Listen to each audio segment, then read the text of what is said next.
Selamat datang di K-Story Zone, tempatnya cerita K-pop. Sebelum BTS, EXO atau Blackpink dikenal seluruh dunia, ada 3 orang yang diam-diam memulai revolusi musik Korea Selatan. Mereka adalah Seo Taiji and Boys. Tahun 1992, Korea Selatan lagi dalam masa perubahan besar.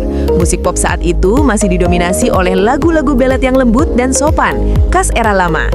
Tapi tiba-tiba, muncullah seorang remaja bernama Seo Taiji bersama 2 penari muda, Yang Hyun Suk, yang nanti mendirikan YG Entertainment, dan Lee Juno.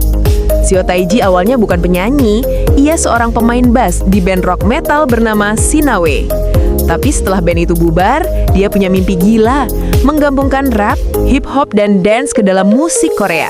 Waktu itu, banyak yang bilang itu mustahil, karena belum pernah ada yang melakukan hal seperti itu di Korea. Tahun 1992, mereka debut di acara Talent Search dengan lagu Nan Arayo, yang artinya I Know. Saat pertama kali tampil, para juri ngasih nilai sangat rendah, karena musiknya dianggap aneh, penuh rap dan gaya menarinya nggak sopan untuk masa itu. Tapi, publik justru jatuh cinta. Lagu I Know langsung meledak.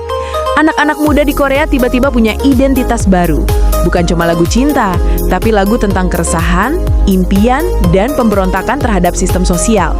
Seo Taiji dan Boys mengajarkan musik bisa jadi suara generasi muda. Dari 1992 sampai 1996, Seo Taiji and Boys merilis 4 album yang semuanya sukses besar. Lagu-lagu seperti Come Back Home, Dreaming of Balhae, Classroom Idea, dan Geosil Idea menjadi ikon perubahan sosial. Come Back Home contohnya adalah lagu yang mengajak anak muda yang kabur dari rumah untuk kembali dan menghadapi hidup mereka. Lagu itu bahkan punya dampak sosial besar. Banyak remaja benar-benar pulang ke rumah setelah mendengarkannya. Tapi di balik sukses besar itu, Seo Taiji selalu merasa lelah dengan tekanan industri hiburan. Ia nggak suka sistem yang mengekang kreativitas dan sering menulis lirik yang mengkritik sistem pendidikan dan pemerintah. Tahun 1996, di puncak popularitasnya, Seo Taiji and Boys bikin keputusan yang bikin jutaan fans shock. Tanpa peringatan, mereka bubar. Tidak ada tur perpisahan, tidak ada acara terakhir, cuma satu pengumuman. Kami selesai. Seo Taiji lalu pergi ke Amerika untuk mencari inspirasi baru. Sementara Yang Hyun Suk mendirikan agensi yang kini dikenal dunia, yaitu YG Entertainment, rumah dari Big Bang, 2NE, dan Blackpink. Lee Juno pun melanjutkan karir di dunia hiburan dan tari. Meski cuma aktif 4 tahun, pengaruh Seo Taiji and Boys masih terasa sampai sekarang.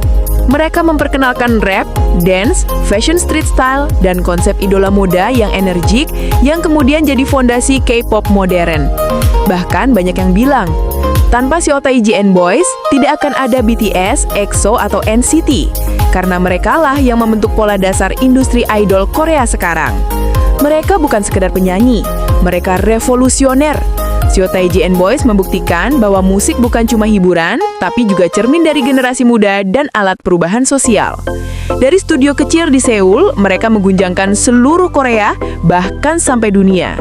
Jadi, kalau kamu sekarang lihat konser K-pop megah, like stick lautan atau idol dengan dance yang keren banget, ingatlah, semuanya dimulai dari 3 anak muda dengan mimpi gila di tahun 1992. Mereka adalah Seo Taiji and Boys, the fathers of modern K-pop. Jangan lupa like, share, dan subscribe kalau kamu suka cerita musik legendaris kayak gini.